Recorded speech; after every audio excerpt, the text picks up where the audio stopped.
So as we have completed learning about tenses, in our today's lesson, we're going to talk about moods in English grammar, which is very important because most of us use moods whenever they talk, like they're happy, sad, telling general statements, or making wishes, requests, or commands. So in our today's lesson, we're going to learn about the moods in English grammar. So what are moods in English grammar? So there are three types of moods in English grammar. They are imperative mood, subjunctive mood, and indicative mood.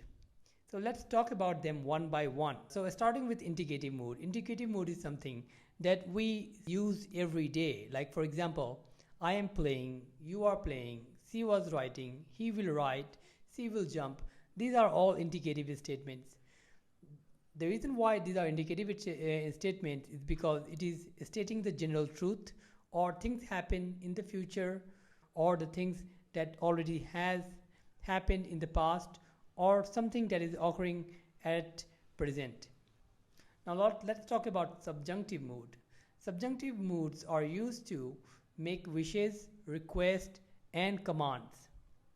So in our today's lesson, we are going to learn about imperative mood, including subjunctive mood and indicative mood. Now let's talk about imperative mood. Imperative mood is used to make short commands, such as get ready, be prepared, be careful. So these are all imperative mood. So let us learn about them one by one using examples so you can understand the concept better. So starting with the indicative mood. Indicative mood are used to make general statement, or to make a statement or to say something which is true. For example, I am ready, I am playing, she was writing, he was writing, they are writing, they will write. So indicative mood can be constructed using present tense, past tense, or future tense. So now you know what is indicative mood. Now let's move to the subjunctive mood.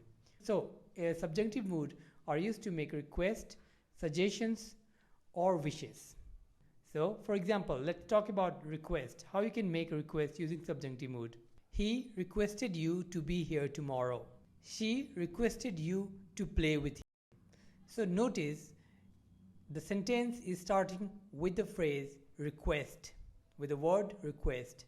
So you must notice that whenever you use subjunctive mood as a request, you must use a word in the first clause such as request to make a request using subjunctive mood. Now let us talk about subjunctive mood used to make formal command. To make formal command using subjunctive mood, you must use that followed by the simple present. For example, they demand that he submit his report tomorrow. So notice they demand that he submit his report tomorrow. So before the simple present he submit, we are using that. That is how you make formal command using subjunctive mood. Now let's take another example.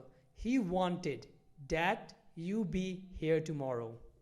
Now again, he wanted that you be.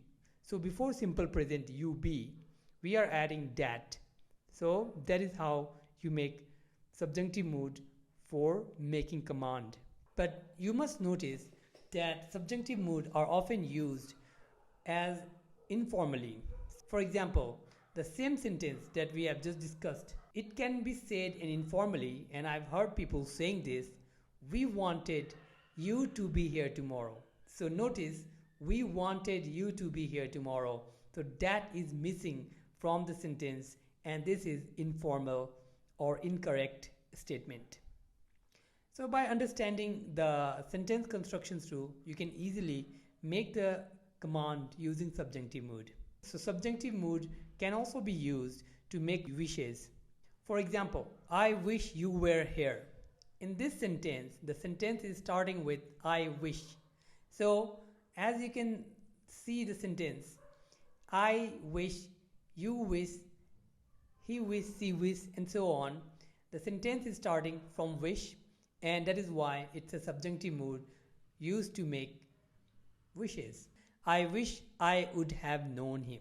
Again, the sentence is starting with wish, so we know that subjunctive mood has been used to make wishes because the sentence is starting with wish. Now, in this example, I'm going to show you how you can make wishes using subjunctive mood when you don't use wish in the first clause but you add wish in the second clause of the sentence.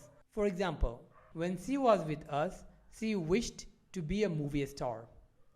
In this sentence, you notice that she wished has used in the second clause, and the whole statement has used to make a sentence where a speaker is making wishes in the past. Now, in this example, you will see how you can make subjunctive mood to make wishes using present continuous. I wish I were playing golf with him tomorrow. So in this sentence, you see how present continuous is used to make a statement as a wish. Now, let's move to imperative mood. So imperative mood is used to make commands, commands which is formal in nature. Such command statements end with an exclamation mark. For example, get ready, exclamation mark. Be prepared, exclamation mark. Now notice in this sentence, what is missing? Well, you should notice. What is missing here is the subject.